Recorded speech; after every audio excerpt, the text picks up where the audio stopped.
Começou o ano letivo. O que vão aprender os alunos sobre a história do Brasil?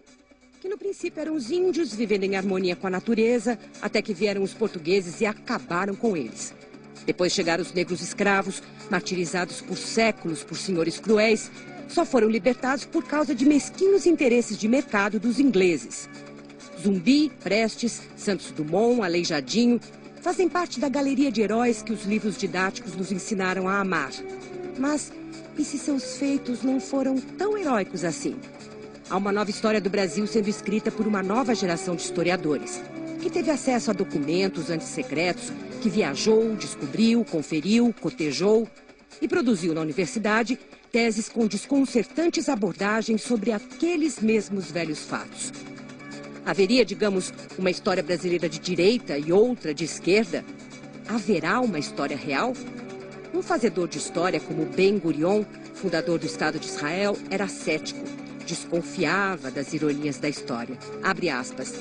Quem acredita que não se pode mudar a história, nunca tentou escrever suas próprias memórias. Fecha aspas. Falar de diferentes versões para a história do Brasil estão em nosso estúdio o professor de História da Universidade Federal de São Carlos, Marco Antônio Villa, e o jornalista que escreveu o Guia Politicamente Incorreto da História do Brasil, Leandro Narlock. Sejam muito bem-vindos. O Guia Politicamente Incorreto da História do Brasil do Leandro foi rapidamente para a lista dos mais vendidos. Exatamente. Sinal que há muito interesse na história do Brasil.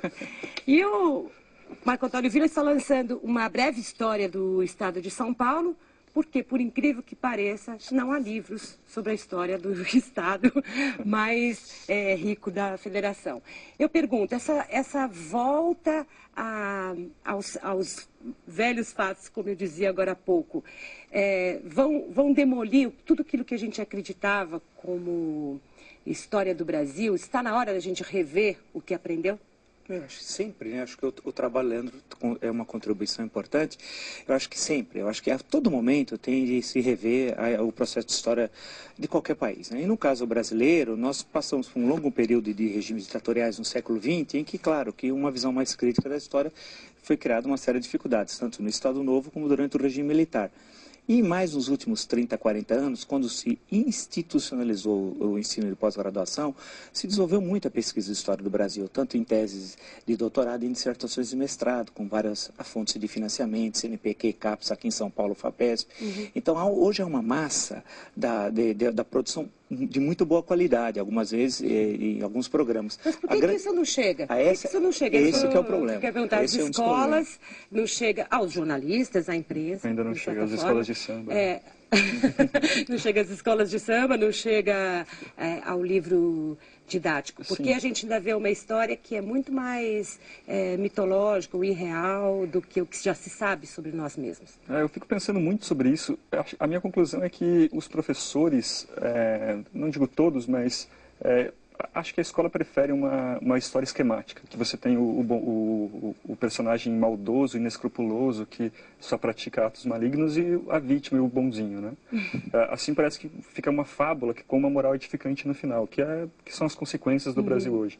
E também sempre com uma elite muito perversa, um povo muito bom e muito exatamente. maltratado, né? Se a elite faz alguma coisa boa para a história do Brasil, por exemplo, a Inglaterra, como a gente viu no vídeo, é por interesses. Ela nunca age por altruísmo, exatamente.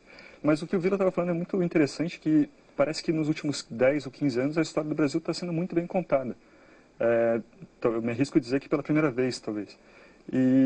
Mas isso, como você disse, não chegou ainda, né? Não porque há um fosso, parece, entre a pesquisa acadêmica e, por exemplo, os manuais de ensino fundamental, ensino médio e tal. Evidentemente que o manual não cria conhecimento, ele sistematiza o conhecimento produzido em outra esfera. A grande questão é que isso não ocorre. E os manuais ficam repetindo. Então, grande parte dos manuais de história hoje tem mais ou menos a versão dos últimos 30 anos, ainda durante o final do regime militar. Então, e que era engraçado, nós tínhamos o regime militar, mas os manuais de história que já estavam circulando no final dos anos 70, início dos anos 80, eram manuais de uma certa leitura de esquerda da história do Brasil. Então, por exemplo, onde há militar na história do Brasil, evidentemente que eles são escrachados nesses manuais. Da Guerra do Paraguai, por exemplo, né? Esse era sempre citado como um grande exemplo na versão de um livro feito por um jornalista, que é o Júlio José Chiavenato, fez um livro chamado Genocídio Americano na Guerra do Paraguai, que dava a impressão que o exército brasileiro e as forças aliadas mataram quase que toda a população do Paraguai, o que é absolutamente uma inverdade, que o Brasil teria entrado na guerra porque era auxiliar do imperialismo britânico. O Brasil estava com relações diplomáticas rompidas com a Inglaterra, né? Que o Paraguai vivia uma revolução industrial e que o Brasil era um agente inglês. Nunca teve revolução industrial no Paraguai. Então se construiu uma história que era da extrema-direita paraguaia, que chegou ao Brasil como leitura da esquerda brasileira, olha como houve uma inversão ideológica, e entrou no manual. Canudos, por exemplo, que eu estudei na minha tese de doutorado, virou uma comunidade socialista, né? Como que alguém podia dizer isso? E Palmares, esse Palmares do Zumbi, que acharam até o dia da morte dele agora, que é feriado, inclusive, acharam que era uma comunidade socialista também, e está no livro didático. Sim, não, parece que eles tinham uma visão pronta e tentaram encaixar essa visão de sociedade comunista em vários exemplos da história do Brasil, né? Quer dizer, você tenta colocar a força mesmo, né? Encaixar a força. Quase chegamos lá, porém vieram as forças disso, daquilo, que impediram e massacraram o... Você está quase próximo à vitória, aí alguma coisa que interrompe e tal. E isso é um problema, no caso do livro didático, tem a formação também dos professores. Os cursos de graduação de História são muitos no Brasil, são mais de uma centena, só em São Paulo são 50 no estado de São Paulo. E a formação é deficiente de muitos desses alunos da graduação, né? E isso acaba, e muitas vezes também não é professor de História que dá a disciplina da graduação, em muitas das escolas do ensino fundamental e do ensino médio. E o cursinho reforça os estereótipos da história do Brasil. E as questões do vestibular também, de certa forma, quando a gente vai ver as questões que tem no Enem, que tem no vestibular, elas ainda têm um viés como se você tivesse que estar com o seu pensamento amarrado em algumas desses dogmas de esquerda e tal, para poder acertar a questão, ou você está fora. Né? Sim, a prova do Enem, eu acho que não é de todo ruim. Ela tem questões muito boas que você não precisa decorar livros, é só saber pensar. Mesmo assim, a última Enem teve uns exemplos lamentáveis de simplesmente resposta ideológica. Né? De certa forma, a gente pode dizer que a gente tem uma história de esquerda, uma história de direita, digamos assim. Eu acho que a história que hoje é consagrada nos livros didáticos, acho que podemos, se for para definir, seria uma história chamada uma história de esquerda. No livro do Leandro, que faz um apanhado, digamos, desse pensamento que está sendo formulado na universidade e já faz uma costura para quem está longe do texto acadêmico e quer conhecer a história do Brasil, é interessante porque vai visitar alguns temas com os quais a gente lida mal e lida até com culpa, como é a questão dos índios, por exemplo, no Brasil. Dizer que a chegada da civilização branca ao Brasil, como você diz, foi boa para os índios, é uma ideia ousada. Será que a gente consegue agarrar a ideia anterior, que matamos, acabamos, fizemos um genocídio, para abraçar uma outra ideia, trouxermos civilização aqui? Não, o meu livro ele não é um estudo acadêmico, né? Ele é tão parcial quanto os estudos que eu critico. É um contraponto. Né? Eu tentei mostrar todo esse outro lado e tentando sempre irritar o maior número possível de pessoas.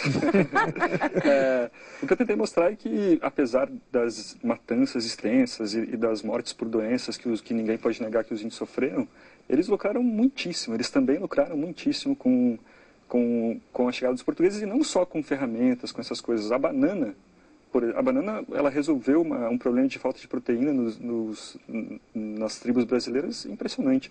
Ainda hoje, se você vai para a Amazônia, para tribos quase semi-isoladas na Amazônia, eles estão com caixa de banana carregando. Cachorro também, o cãozinho ajudou a desintocar animais no mato, foi uma ótima tecnologia, né? Porque você pode que os índios adoraram, né? O cachorro, aquele bicho domesticado que acompanha, que faz companhia, que ajuda na caça. Exatamente. Né? E mesmo a agricultura, né? A agricultura intensiva não existia tanto no Brasil até